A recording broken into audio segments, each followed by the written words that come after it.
Las noticias que usted conoce las analizan perfectamente nuestros tertulianos. Hoy está con nosotros José Luis Fernández, Gabinete de Estudios de Unión Sindical Obrera. Muy buenas. Hola, buenas tardes. Y está también Marcos Tebar, consultor de Carmen y Tebar. Muy buenas, Marcos. Hola, buenas. Bien, entre los temas que estábamos nosotros viendo en este programa, ¿queréis que empecemos por las encuestas? Que es un poco más así doméstico. Bueno. Yo decía, realmente, en las elecciones del 23, lo que se vio, después del debate en Antena 3, se vio que Sánchez se dedicó a pensar, busquemos los votos suficientes para evitar que gobierne el PP. Y lo consiguió. Y luego él ha hecho la mayoría. Pero es que ahora parece que esos números no darían. Tampoco sé si el PP con Vox gobernaría, porque no sé si Vox le apoyaría, que esa es otra, ¿no? Bueno, vamos a ver, ¿no? Es decir, yo creo que Vox sería muy difícil explicar si por su no voto, en un momento determinado, volviese a gobernar Pedro Sánchez, ¿no? No hay que olvidar que durante mucho tiempo Vox ha estado diciendo que su objetivo era, de alguna manera, sacar a Pedro Sánchez de la Moncloa. Si en tus manos está sacarle, bueno, pues seguramente a lo mejor no compartes el programa del 100% del Partido Popular, pero eso sería una cuestión de fondo. Yo creo que tendría muy difícil explicar el no. Y si la abstención no sirve, porque al final el objetivo del PP tendría que ser sacar más votos que toda la izquierda, por decirlo así, junto. Izquierda más nacionalistas, ¿no? Que sí. Todo este conglomerado actual o ese conglomerado Frankenstein que está actualmente apoyando al gobierno. Bueno, quedan todavía casi 3 años, ¿no? O sea, 2 años y medio largos para que esto se dé, salvo que, como dice alguno, Pedro Sánchez esté esperando alguna ventana de oportunidad y nos sorprenda cualquier día adelantando las elecciones, sí, que yo no lo descarto. No lo descartas. A ver, teniendo en cuenta este dato, la suma por la encuesta que hemos pasado, Marcos, que nos han pasado de Vox Populi, sumarían 196 diputados. No, 154 diputados toda la parte de izquierda. Claro, PP más Vox necesitarán 196 y ahora estarían en 192. Es decir, que aún así, que toda la izquierda se pudiera juntar contra ellos dos, aún podrían conseguir algo. Pero bueno, estamos haciendo cábalas, como bien dice José Luis. Marcos, ¿tú cómo lo ves? No sé si igual dentro de 4 días estamos convocando elecciones y cambia todo esto, ¿no? Sí, pero bueno, acuérdate que antes de las últimas generales también daban una mayoría para el PP y Vox antes de las generales y no hubo tal mayoría. Yo creo, como has dicho antes, que más que Sánchez, que está intentando por todos los medios que no sume mayoría el PP y Vox, yo creo que el que más está haciendo porque no sume mayoría el PP es el propio PP. Y además me parece que tiene las de oro y no lo está utilizando, que es mandar a Alberto Núñez Feijóo de vuelta a La Coruña en un tren y poner a Miguel Ángel Rodríguez a dirigir el partido a través de Díaz Ayuso, ¿no? O sea, Díaz Ayuso y Miguel Ángel Rodríguez juntos y mandar a Feijóo a Galicia. Sí, hombre, yo creo que en el PP todo el mundo lo sabe, ¿no? Que Ayuso sería la carta con la que electoralmente hablando te cargas a Vox, porque además al votante de Vox le gusta mucho Ayuso. Yo creo que no sería una solución para España, pero sí sería una solución para el Partido Popular. Y respecto a Vox, tengo la impresión de que Vox no tiene claro si es un partido para gobernar o un partido para estar en la oposición. Es decir, igual que pasó con Podemos en su momento, creo que Vox y Podemos son partidos de megáfono y pancarta y que están mucho mejor, más cómodos y creciendo más en la oposición que en el gobierno. No son partidos para que les critiquen, sino partidos para criticar. Yo no tengo muy claro cuál es el proyecto de Vox para España, ni en política nacional, económica, fiscal, etcétera. Tampoco en política internacional. Desde luego lo que vamos viendo no me gusta nada. Y bueno, vamos a ver qué es lo que pero pasa. Fíjate, o sea que lo que has dicho de PP, de Vox y Podemos, digo, yo siempre he comentado, y a veces se han enfadado conmigo algunos de Vox, pues he dicho que llevaban caminos paralelos. Tanto Vox como Podemos salen del calentón, por emplear una palabra más gruesa, de la gente de la derecha o de la izquierda, porque entienden que uno no era suficientemente de izquierdas, o el otro no era suficientemente de derechas. Los dos hacen cosas muy similares, Por ejemplo, los dos se montan un sindicato. Sí, es verdad. Curioso.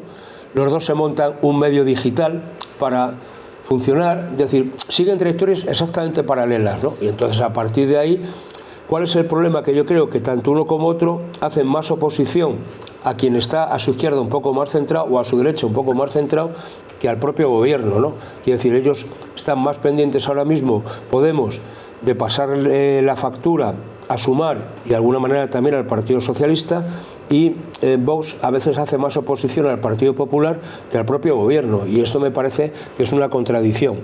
Yo creo que... Son partidos que defienden tanto la pureza en la izquierda o en la derecha, que tienen siempre que jugar con esa contradicción, que al final tienen que acusar de impuro al único partido con el que pueden gobernar. Le pasó a Podemos, por eso vemos ahora, por ejemplo, cosas tan raras como que Yolanda Díaz haciéndole la oposición muchas veces al gobierno, siendo ella la vicepresidenta del gobierno, y Vox tendría seguramente el mismo problema. Claro, pero por eso fíjate que yo no creo que... Pero yo creo que el votante de derechas para estas cosas al final... tiene menos alternativa que el votante de izquierda, por decirlo así. Cuando es ahora de la fragmentación de la derecha, ¿no? Pues PP, Vox, etcétera. Oiga, es que en la izquierda está todavía más fragmentado, porque aparte del PSOE tienes Sumar, tienes a Podemos, o luego tienes esa otra parte, digamos, dentro de los independentistas, que también está muy, por decirlo ideológicamente, a la izquierda, Esquerra y Bildu, ¿no? Podríamos situar en la derecha a Junts. Lo que pasa es que al final el nacionalismo está por encima de la ideología, de la ideología política de derecha e izquierda, es un supraconcepto para ellos, ¿no? Esa idea, porque es absurdo al final que cuando hablan desde el Partido Socialista de la coalición progresista o de los apoyos o el gobierno progresista, oiga, ya me contará usted lo que tienen de progresistas PNV o Junts, o sea que si yo tengo que situarlos en algún ángulo, los sitúo muy a la derecha, pero muy, ¿no? De esa derecha. Entonces, al final es una contradicción con la que estamos viviendo en España. Pero bueno, yo creo que no le toca todavía a Isabel Díaz Ayuso, todavía le queda camino por recorrer. No es bueno que se queme en este momento, me parece a mí, ese tipo, siempre es un recambio que tienen ahí, y yo creo que Feijóo puede ahora mismo jugar con esa idea de hombre tranquilo que a alguna gente le puede molestar, pero sí que puede de alguna manera evitar que el PSOE siga creciendo. Yo no sé si de ahí va a sacar mucho o poco, pero desde luego, mientras que no le saque el PSOE, o que si votantes del PSOE se quedan en casa, que es más que probable que hay mucha gente votada con la cabreada, por empleando ya este término, ¿no? Con la política que está haciendo Pedro Sánchez, gente tradicional de izquierda del Partido Socialista de toda la vida, empezando por lo que dice ahora mismo, cada vez que le entrevistan, el propio Felipe González, ¿no? Que, hombre, alguna referencia o alguna ascendencia tiene sobre el votante socialista. Oye, ese trasvase entre Sumar y Podemos, según esta encuesta, insisto, es una sola encuesta, pero 10 diputados Sumar, 5 diputados Podemos. No parece que tengan mucho efecto ni el caso Rejón, ni el caso Monedero. Lo que no sé si tiene efecto lo de las 37 horas y media para paliar los otros problemas. ¿Cómo lo veis?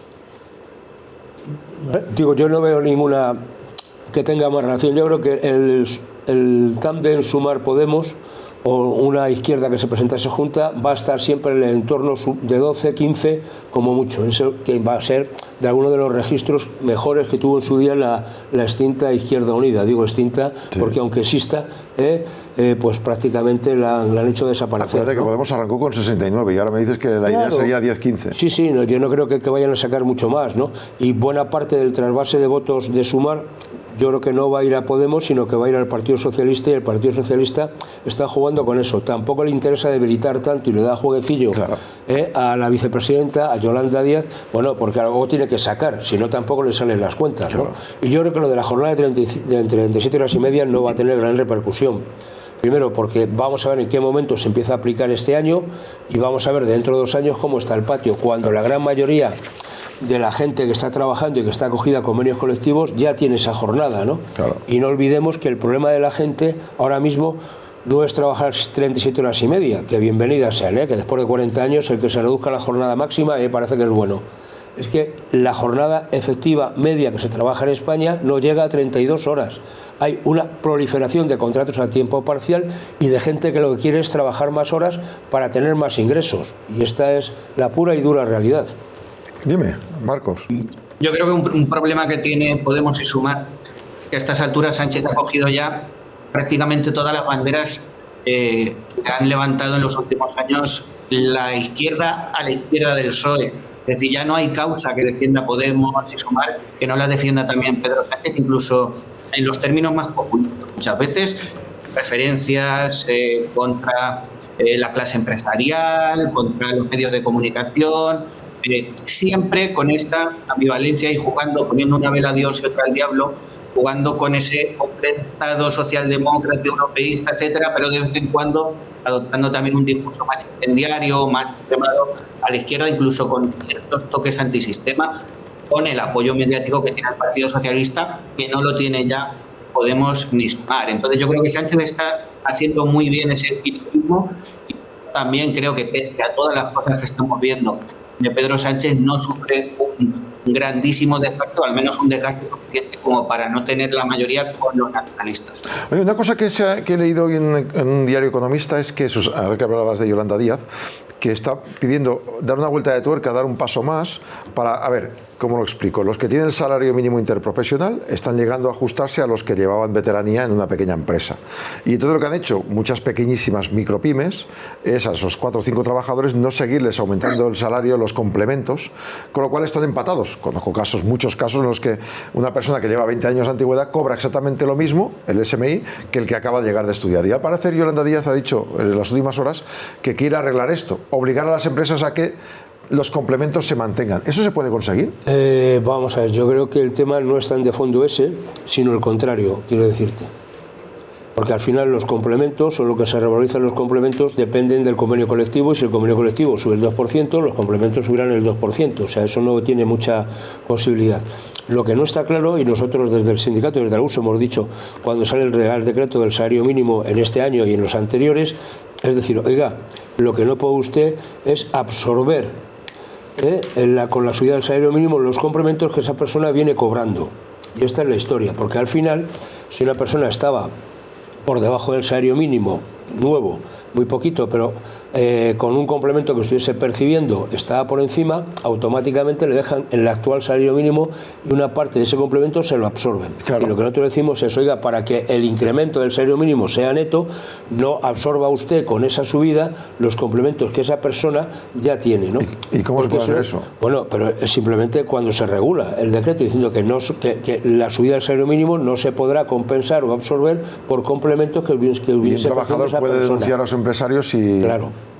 Mientras que no se ponga explícitamente, entras en el terreno de la ambigüedad y al final acaba siendo un juez, un magistrado, quien acaba decidiendo si ese complemento es absorbible o no es absorbible. O sea, que solo con que escriban eso hay bastante. Sería más que suficiente, ¿no?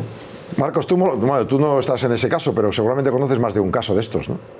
Sí, pero fíjate, ahora hablando de este caso en concreto y la relación con las encuestas, como decías hace un momento, yo creo que la gente no vota ya con la calculadora debajo del brazo y ni siquiera, sean casos muy flagrantes que te afectan personalmente a ti, a tu familia o algo así, no creo que se cambie el sentido del voto de una manera notable por este tipo de cuestiones, como tampoco creo que sea un periódico debajo del brazo. Si es que al final la política nueva, y Sánchez es un maestro en esto, está basada más en los sentimientos, muchas veces el sentimiento de pertenencia a un grupo ideológico que ni siquiera tiene tampoco una explicación puramente ideológica, y también crear un enemigo. Entonces se vota, en definitivas cuentas, más por emociones que por una decisión racional relacionada con una noticia que hemos leído o con una ley o una reforma que nos guste más o nos guste menos. Bueno, yo no sé si por las emociones, Marcos, o no, pero desde luego yo creo que se vota mucho con la víscera. Es decir, y por tanto se vota más pensando en negativo que en positivo, no por afinidad, sino a ver, este no, o sea, este tengo claro que este no porque me ha hecho o porque no a tal, y a partir de ahí voto, digamos, el mal menor. Yo creo que eso en España viene funcionando así tradicionalmente, ¿no? Se vota más precisamente, pues eso, con las vísceras, diciendo este no, vamos a ver incluso cómo hago pupa a este otro, ¿no?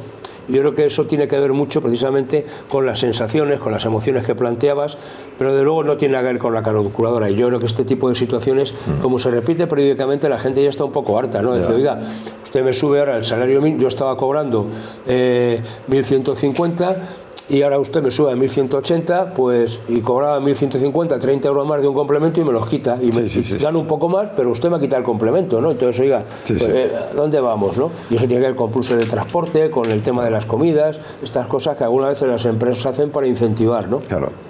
Bien, se buscan voluntarios, no para ir como soldados a la guerra, sino países voluntarios que quieran llevar soldados en una especie de apoyo táctico de la Unión Europea, de varios países de la Unión Europea, eso es lo que ha planteado Starmer, el británico, para apoyar a Ucrania. Dan por perdida la parte del Donbass después de lo que ocurrió el viernes por la noche, dan por perdido el tema, pero si Ucrania negocia tierras raras tal y cual y la paz, o en este caso que no vuelva a atacarles Putin, para evitar que Putin les pueda atacar, tener ahí un ejército interpuesto. Eso de voluntario, yo por ejemplo España ya no he visto que diga que ellos sí que van a mandar soldados. No ha dicho el no, yo tampoco tengo claro que esto sea una cosa de la Unión Europea como tal, más bien de Europa. Bueno, Europa sí. Digo, el matiz por aquello que quien está liderando esto es el Premier británico, ¿no? Que al fin y al cabo no es de la Unión Europea, pero sí que es de alguna manera quien más está aportando o quien tiene más claro este tema, seguramente. Bueno, por aquello de vivir en la isla y como dicen los británicos, ¿no? Por algo nos hizo Dios una isla, ¿no? Es decir, para no tener problemas de esta naturaleza. No, yo creo que, yo lo que echo de menos hacia atrás es que, ¿por qué Naciones Unidas no ha sido más firme en este tipo de planteamientos, ¿no? Incluso intentar o anunciar o ofrecer una fuerza de interposición ante un posible alto el fuego, porque al final uno se acaba cuestionando cuál es el rol de Naciones Unidas en este tema, ¿no? La segunda cuestión es algo que Macron está diciendo, y ahora que el premier británico es, oiga, vamos a tener un ejército europeo. Oiga, es que del euroejército se lleva pedaleando y hablando mucho antes de la invasión de Rusia a Crimea, ¿no? En el 2014 ya se planteó decir, oiga, ¿qué pasa aquí? No podemos depender del mando de la OTAN porque no siempre son los mismos intereses, o la defensa de Europa no tiene por qué coincidir exactamente con los intereses de la OTAN.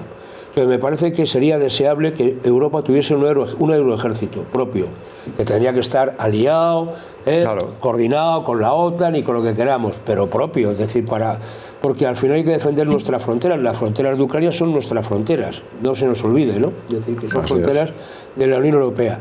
Y Europa miró de frente, miró de perfil cuando se tomó, dando un paseo sin más, Crimea por parte del ejército ruso, y ahora lo que con el Donbass, que parece que se puede acabar, y ese corredor, que en el fondo es lo que quieren, de unir Crimea con el Donbass, para tener un paso natural hacia el Mar Negro. Oiga, ¿para qué tanto muerto, no? ¿Para qué tanto muerto para hacer esto, no? O sea, para al final, me parece que este tema es muy fuerte. Yo creo que Rusia, vamos a ver también lo que aguanta, el PIB de Rusia, Rusia no es una gran potencia, lo mismo desde el punto de vista económico, ¿no? Y aquí la cuestión es si Europa ahora mismo, porque los Estados Unidos es el que está chantajeando, y empleo ese término a conciencia, con el tema de enviarle material, o sea, oiga, para hacer la guerra yo necesito balas, necesito cohetes, necesito misiles, si yo no los puedo comprar o usted no me los manda, ya me contaré de dónde los saco, ¿no? Y gracias a que Ucrania ha estado recibiendo ese material, ha podido contener las andadas del ejército ruso, que los rusos tampoco es que estén para tirar cohetes, ¿no? Es decir, porque los cohetes que están tirando con los drones se los están comprando a Irán. O sea, con lo cual, el ejército ruso tampoco que sea una maravilla. Exactamente, sí. Marcos, ¿tú cuál crees que sería la solución, o qué puede pasar aquí y qué puede hacer Europa? Ojalá tuviera yo la solución, ¿no? Y además muchas veces escuchaba el comentario esta mañana también, que este conflicto tan complejo realmente, todo el mundo está opinando de cuestiones que son sumamente complicadas, ¿no? Y más aún no pudiendo leer la mente de dos tipos tan peculiares, en mal sentido además, como Donald Trump y como Vladimir Putin. No sé, yo tengo la impresión de que Europa sí que está experimentando una especie de... no sé cómo te diría, porque estoy escuchando muchas opiniones en los últimos días como de volver a reivindicar lo europeo, algo que se había perdido últimamente, la debilidad, como he comentado muchas veces en esta tertulia, de la Unión Europea, pero sí que contra Donald Trump y sobre todo contra Vladimir Putin, tiene que rearmarse la Unión Europea. Entiendo que ese rearme debe ser sobre todo diplomático, porque sin Estados Unidos va a ser muy difícil defender los intereses de Ucrania. Pero creo que la cuestión de fondo también es recordar cuál es el límite de Putin. Es decir, Putin ahora quiere quedarse con Ucrania, pero para los Vox pacifistas, por ejemplo, aquí en España, de Vox, que dicen que tiene que rendirse Ucrania para que acabe la guerra, bueno, si se rindiera Ucrania, ¿cómo sabemos que va a acabar ahí el ansia de Vladimir Putin? No va a querer luego más, como pasó, por ejemplo, con Hitler y Checoslovaquia hace 40 años, 80 años.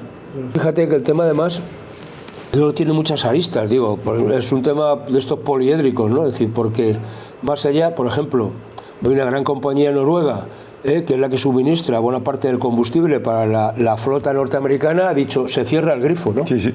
Entonces ya me contarás cómo el señor trae los barquitos si no tiene combustible, ¿no? Digo que hay mucha gente que se está posicionando. Y el tema de Ucrania, nadie tenemos claro de que si hubiese un alto el fuego y no hubiese garantías para que Putin no siga invadiendo o no siga avanzando, y eso pasa porque se incorpore Ucrania, digamos, al mecanismo de la defensa atlántica, no a la OTAN, y eso daría una cierta estabilidad y unas ciertas garantías. Si eso no se da, y de hecho la OTAN está diciendo, oiga, de esto vamos a hablar más despacito, pues no parece que haya ninguna garantía. Pero claro, pregúntales a los noruegos, bueno, sobre todo a los finlandeses, sí, que están al lado, ¿no? Claro. Pregunta a los países bálticos, ¿no? Que ya han sido y saben lo que es una Polonia, ¿no? La Polonia, ¿no? Es decir, que está dispuesta a facilitar cosas. Entonces, me parece que aquí el tema es muy complejo.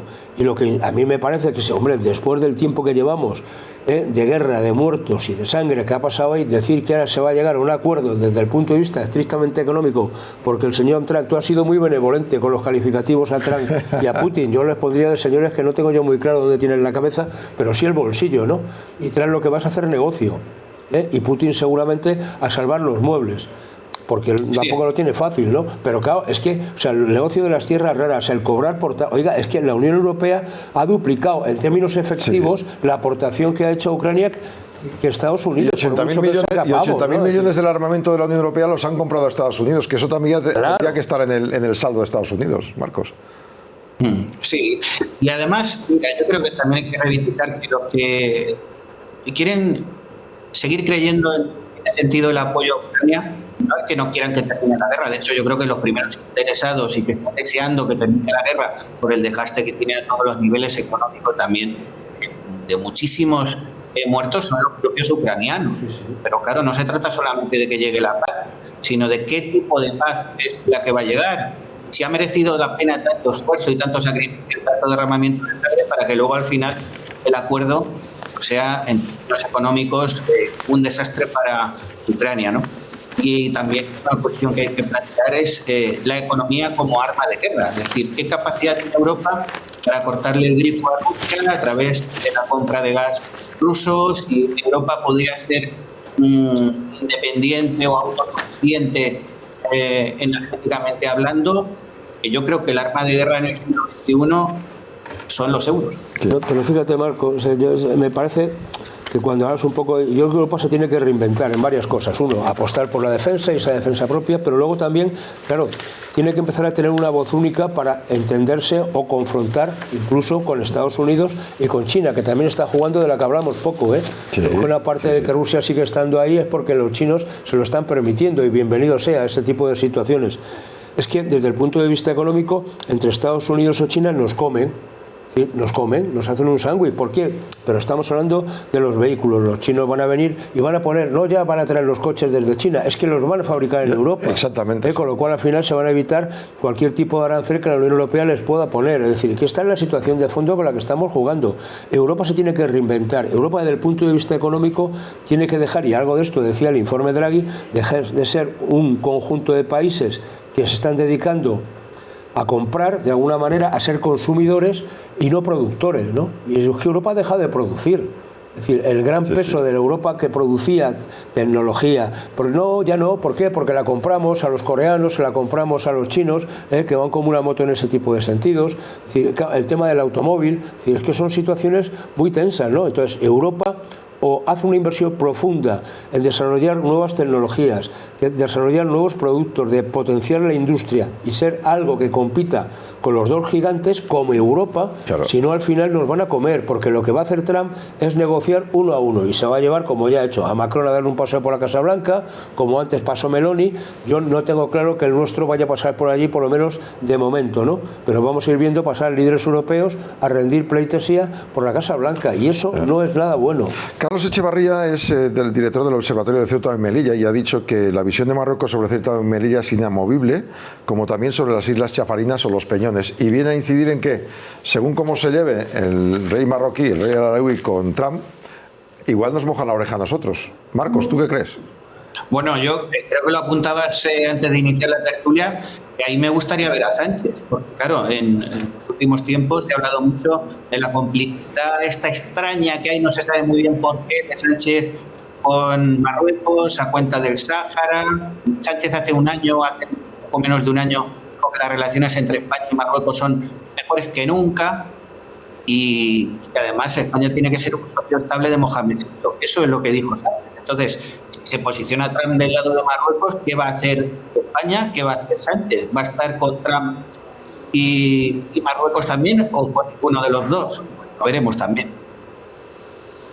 Bueno, lo que pasa es que la política de Pedro Sánchez, que fue ese cambio radical, sobre todo con el tema del Sáhara, diciendo que prácticamente asumía, ¿no?, que pertenecía ya a Marruecos, en contra de lo que venía siendo una cosa tradicional de nuestro país respecto a exigir, ¿no?, ese referendo de autodeterminación y es cumplir las resoluciones de Naciones Unidas al respecto. Bueno, todo el mundo nos sorprendió, ¿no? Todo tiene que ver con los famosos teléfonos, que si Pegasus para arriba, Pegasus para abajo, ¿no?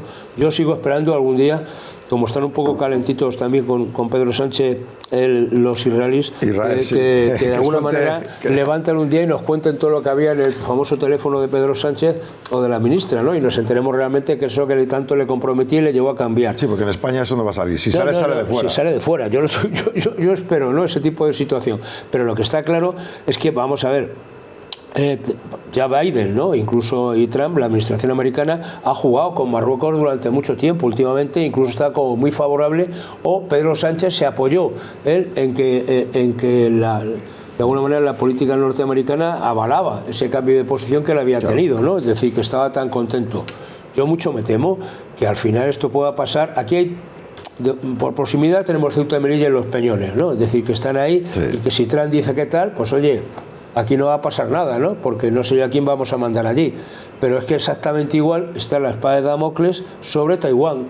Es decir, no olvidemos que China es otro socio interesado, que a veces se pegan, pero a veces se quieren, y si Trump hace la vista gorda, pues cualquier día tenemos Taiwán, que pasa a incorporarse a la China continental, ¿no? Marcos, el tema creo que es que Estados Unidos no quiere ser el gendarme del mundo y dice yo me dedico solo a la economía. Y a partir de ese momento, en cada país donde hay un lío, se puede montar. Yo diría que se quiere dedicarse Trump más que a la economía a los negocios. A mí me parece que lo que él hace es negocio con las tierras raras, con todo tipo de actuaciones, con el tema del petróleo y con todo este tipo de situaciones, ¿no? Es un hombre que funciona como si estuviese haciendo negociete, ¿no? Oye, o me compras a mí o te penalizo, y eso vemos con los aranceles, etcétera, ¿no? Por eso decir hace un momento que el principal arma de guerra en este tiempo es el euro. Es decir, si el criterio es económico, y más en el caso de un hombre como Trump, es un hombre de negocio. Yo no creo que Trump tenga una mentalidad imperialista, como sí la tiene Putin. Creo que Trump es un empresario, en el sentido de los criterios de querer ganar y de querer imponerse como si fuera a ganar un negocio, ¿no?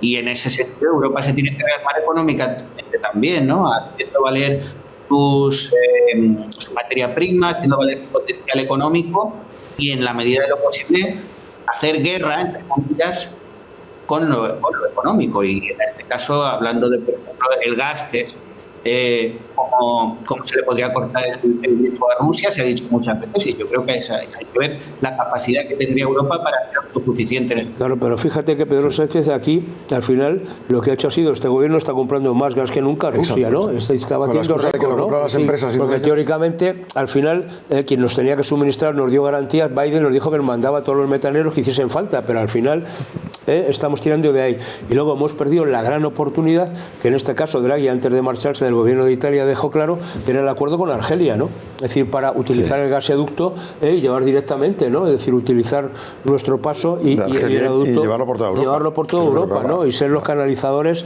de ese gas desde Argelia, que podríamos tener el suministro garantizado sin dependencia rusa. Pues fíjate. Pero claro, lo tenemos a los argelinos un poco calientes, ¿no? Depender energéticamente de Rusia es como pagarle las armas a Ucrania, con la otra mano pagarle las armas a Rusia. Efectivamente, sí, ni más ni menos. Un placer estar con vosotros, Marcos y José Luis, muchas gracias. Encantado, ha sido un placer. Debatiendo sobre la actualidad del día. Muchas gracias a los dos y hasta la próxima. Venga, gracias, hasta luego. Adiós.